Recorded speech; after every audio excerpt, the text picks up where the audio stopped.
মুসা আলাইহিস সালামের জামানায় আমরা কিতাবে পড়ছি, ইমাম গাজালির কিতাবে, মুসা নবীর জামানায় মুসা আলাইহিস সালাম এর কওমের লোকেরা বনি ইসরাইলের এক যুবককে, যে খুব দুশ্চরিত্র ছিল, খুব খারাপ ছিল, বদঅভ্যাস ছিল, মন্দ চরিত্রের ছিল, একদিন বনি ইসরাইলের মুসা নবীর কওমের লোকেরা তারে এলাকা ছাড়া করে দিছে, তারে এলাকার থেকে ত্যায্য করে দিছে। করে তারে যখন তাড়াইয়া দিছে, ওই যুবক জঙ্গলে চলে গেছে। জঙ্গলে যাওয়ার পরে সে প্রচন্ড অসুস্থ হয়ে গেছে, সাথে সাথে একেবারে জান যায়।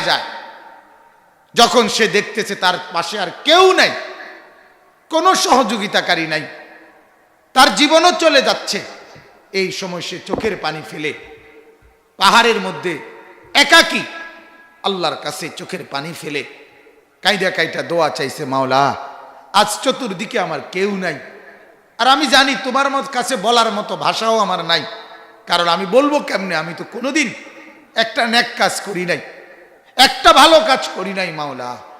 তবুও আমি তো জানি মাওলা তুমি রহমান, তুমি গফফার, তুমি মাফ করে নেওয়ালা। আজ সব হারিয়ে তবুও তোমার কাছে চাইলাম, তুমি আমারে মাফ করে দাও মাওলা, আমার জিন্দিগির নাফরমানি আমি মাফ করে দাও।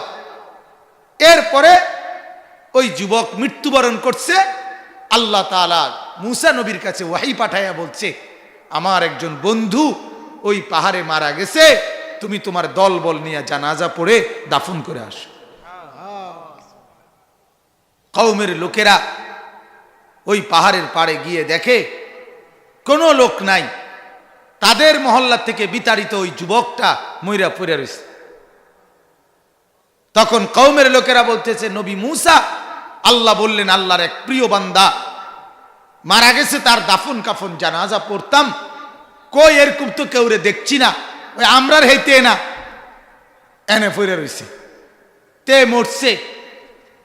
হ্যাঁ, তখন আল্লাহ তাআলা জানাইছেন, মুসা তোমরা যারে খুঁজতেছ সে তোমাদের এই যুবকই আমার বন্ধু,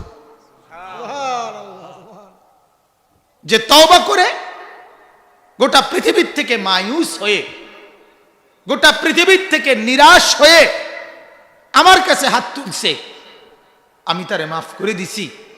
আর আমি যারে মাফ করে দেই তারে আমি বন্ধু বানায় নেই। আমার মাগফিরাত পাইলে সে আমার বন্ধু হয়ে যায়, আমার ক্ষমা পেলে সে আমার দোস্ত হয়ে যায়। বলেন আলহামদুলিল্লাহ।